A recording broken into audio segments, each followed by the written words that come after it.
Hello everyone, welcome back to the channel. Sam behind the booth today with another installment of Record Store Showcase. This is going to be the second one that I've done, and this time I'm going to go through Fantasyland Records in Georgia. I was visiting one of my friends, and this is kind of one of the go-to stores that I go in Atlanta, Georgia. So hope you enjoy kind of this overview. That was kind of a rainy day on a Saturday, so I didn't really get a chance to take a picture outside of the store. I believe the new awning overhead is kind of a black band now, so I just kind of pick one on the internet just to kind of show you the outside, and then I try to take some videos inside as well. Again, it was pretty crowded, so I did the best that I could.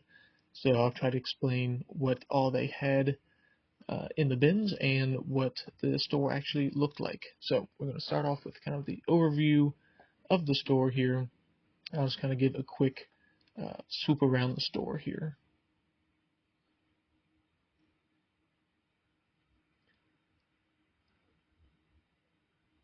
So as you can see, that's kind of the main compartment there. They have a bunch of used records. They have some new ones as well. They got CDs, 45s, and cassettes as well. But we're going to start going through the Beatles section of albums here. And I'll just kind of be flipping through some. The Get Back rooftop performance was definitely tempting to buy as a bootleg. That was pretty cool. I think it was on a color vinyl as well. But for $45, I think I've actually seen some online going for more, but I just didn't really want to pull the trigger on that today. But as you'll see, kind of throughout the flips, they got everything kind of written on some labels, kind of showing the pressings and things like that. The Magical Mystery Tour was an interesting one. It was from the Philippines, so it was on the kind of the Filipino part of the phone label. But again, it was like $75, and I think it was a reissue from the 70s, so I passed on that. And then they do have some kind of more import albums here coming up from some different countries. Like that's a UK pressing, Beatles for Sale. And then you got some German albums there as well. And that Yesterday and Today was actually a Canadian reissue, so I had a double take there.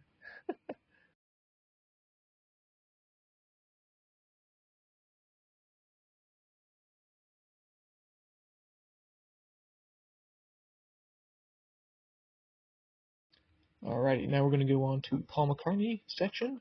I was only able to video Paul McCartney and the Ringo Starr bins, but the John Lennon and George Harrison wasn't really too many records there, and nothing really too crazy as well. So not missing too much there. So let's go on to Paul McCartney.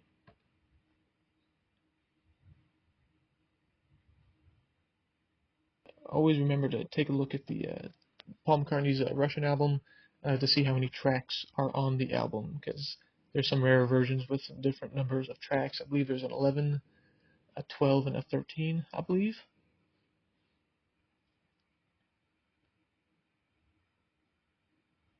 And there's an interesting Taiwan pressing of, I think, Wings' greatest hits. I think that was just a picture disc. I think it might have been a bootleg, and then there's another Japanese Wings compilation, I think. So kind of pretty standard stuff for Paul. And now we're going to move over to Ringo here. Starting off strong with the Ringo Old Wave from Canada, Canadian pressing there. Always kind of nice to see that one out and about. And then kind of just some newer albums as well from his EP and more recent album days. Ringo Blasphemy Past Volume 2, definitely not a bad one to find out in the wild, but I did have that one already, so didn't need to grab that one. So there was the Ringo section. So as I panned around the main part of the store, there's another section beyond that. There's two other rooms that are packed with, I think, DVDs, VHSs and 45s, just kind of any kind of genres all around in there. And there is a Beatles section, but here's a little zoom around of the of these rooms. They got 2 more rooms like this, so they definitely have a lot of stuff. And I'm just gonna flip through the Beatles and then solo Beatles. This is kind of like their not so expensive ones, I would say, and they got more behind the counter, which unfortunately I didn't take a video of, but it was just a lot of picture sleeves, a lot of US ones, but they were kind of a little overpriced, so I didn't really get anything from that anyway. So here are the 45s. I was kind of flip through them. I know you can't really see them too well. For the Beatles, as it shows, like asked to see the big box of Beatles 45s behind the counter. So I think there's like One She Loves You, and then some George Harrison. Dark Horse, I was just checking to see if there's any promos or anything like that. Again, just kind of some standard John stuff, solo stuff throughout these. Nothing too special, but nice to see a bunch of Beatles related 45s all together, because sometimes you just don't see those at record stores, or let alone 45s at record stores. Nothing too crazy there. And now we're going to move on to the CDs section. I check the solo CDs, not so much the Beatles ones, but I did like flip through them just to see if there's anything. But again, for CDs, I'm just looking for CDs that came out without a vinyl release as well, so or CDs that have bonus tracks on it. So that's kind of what I'm looking for there. So I just kind of took a picture of these CDs for Ringo, and I believe, who is that? That's Paul, and that's John, and that is the Beatles section as well. I guess I didn't take a picture of George. Sorry, George. But while I was waiting in line, they have a box up front with kind of more what they consider more expensive or cooler albums. So I just took a quick peek, and then I saw this album, which kind of caught my eye, and it was a Filipino pressing of All Things Must Pass, but it was only a single record, because I think I did some research and asked some friends kind of what what this record is kind of all about. So I think they sold these each singular record from All Things Must Pass separately, or a couple of them kind of in bundles or something like that. So this one is just the first record of All Things Must Pass. So that's what the cover looks like. And then the record label is also on the Apple label, but they wanted like $250. And one of my friends that I asked that owns a record store is like, yeah, probably not worth it. He said you've probably seen some for like 50 to $100. So if it was more around the $50 to $75 range, I would have been more tempted, but definitely not $250. But also in those boxes, there was some original UK first pressings of with the Beatles and Sgt. Pepper, but I already had those already. So that's kind of the overview of the store here. Now I'm going to go to Sam behind the desk to talk about what I picked up there. All right, welcome to the Beatles update portion of this video, of this record store showcase. And I'm going to show you what I got from Fantasyland Records now. I got, let's see, 2 LPs and 3 CDs over on the trip. There's definitely some things I was interested in there, but some of the prices were just a little bit too much. I mean, they were a little bit on the pricier retail side, and I just wanted to get a few things, kind of just narrow down what I really wanted. And a couple of these CDs might be interesting, and they were even kind of made myself laugh on kind of like, why am I getting this kind of thing? But you'll soon find out what I got. So first up here, we're going to start off with the CDs, and this one was kind of interesting. I didn't see a release page on this on Discogs, but this is Paul McCartney's World Tonight, which has Used to Be Bad and Ubu Jubu Part 3. But this one also contains the second CD of The World Tonight. These are both two UK single CD singles. So the other one has World Tonight, Really Love You, and Ubu Jubu Part 4. Now, the only releases I saw on Discogs were the CDs separately, so I'm not too sure if someone just had a double CD jewel case, but it has both CDs in here. The other CD I have is in my car, but it just kind of flips open, and the other CD is there. I'm currently listening to it in my car, and this one contains both of them. So I'm not too sure the if this was a kind of something someone combined together or an actual official like two CD release. So if you know about that, please let me know in the comments. But I thought it was just pretty cool. It's a UK England released. There's a bunch of these kind of CD singles from the Flaming Pie era, and I thought it was just kind of interesting. I don't think I had any of the US versions of this one particularly, so I just kind of picked it up.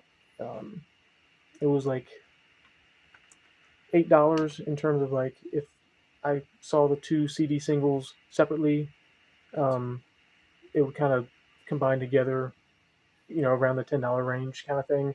And if it's a single release, it's probably right around there value wise. So I thought that was pretty interesting, and I always kind of enjoyed the little Ubu Jubu uh, bits as well. All right, now here are the ones that I'd be like, again, just kind of even shaking my head of like, why am I getting these? But they're actually decently, well, I wouldn't say that. They are numbered, and they're from 1997, and it got the John Lennon, got some early John Lennon. I got Life with the Lions, and believe it or not, these have bonus tracks on them. And is that the reason why I got them? Yes. This one is on Zapple as well, along with Apple Records and Ryco Records as well, from again 1997. And here is what the CD looks like.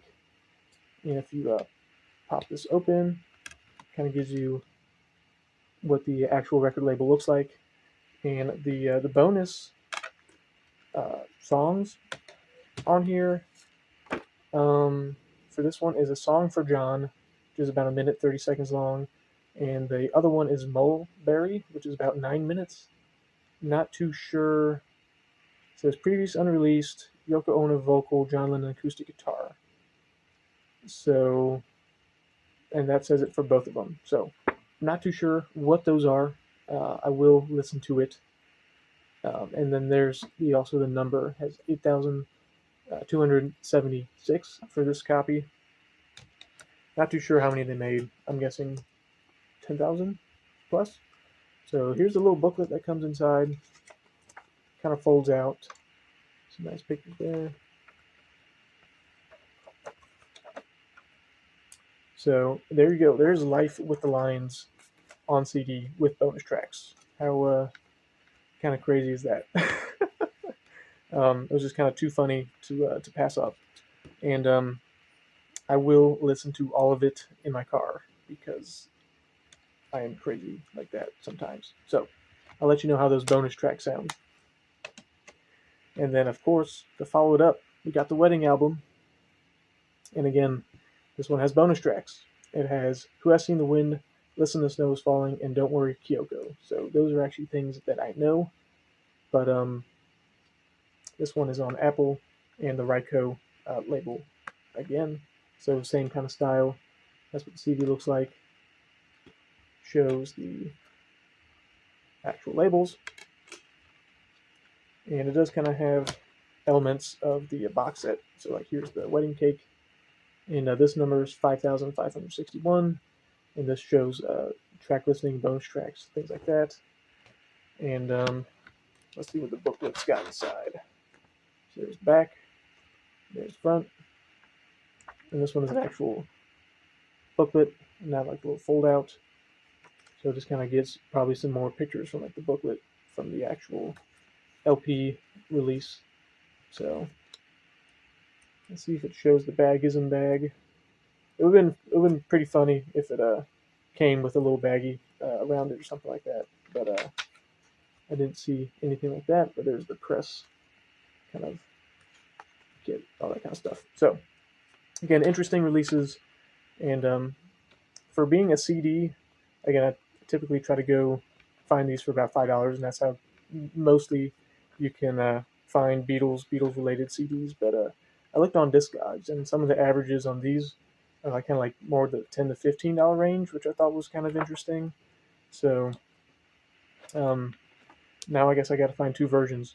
I think there's a CD release of that. I don't know what kind of bonus tracks are on those, but I'll have to keep my eye out on the lookout for some early John CDs there. So there you have it for the CDs. Now we're going to move on to the couple LPs that I got. Let's see. The lone Beatles album I got is Beatles 65. This one's still in the shrink, and the sticker that's on it is from the Record Bar. So if anyone went to that record store back in the day, let me know.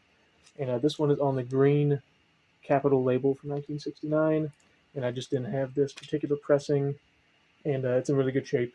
In the shrink wrap, the record looks pretty nice. I got it all cleaned up. So another one knocked off the Beatles 65 list. And then we got one solo album here. Got a Ringo album, and for me, collecting some Canadian-specific records, but mainly Beatles ones, I would think it was only fair to at least get one of the kind of classic Canadian albums from Ringo, and that would be Old Wave. The record itself doesn't have that much ring wear. That's just from the sleeve. I might change that out. But this one's from on RCA from 1983. I do have a German copy of this, so I've been kind of holding off on this record for a while. But it was actually for a pretty decent price at the store. It was back, and I thought, again, with all the Canadian records I've been getting, I think it was only fair to pick up this Ringo Star record. So that's kind of my haul from the Fantasyland record store in Georgia. And again, I always seem to find some good stuff there whenever I go. And hope you enjoyed this second record showcase. And I'll hopefully make some more as I explore some more record stores near and around my area. So thanks for watching, and see you next time.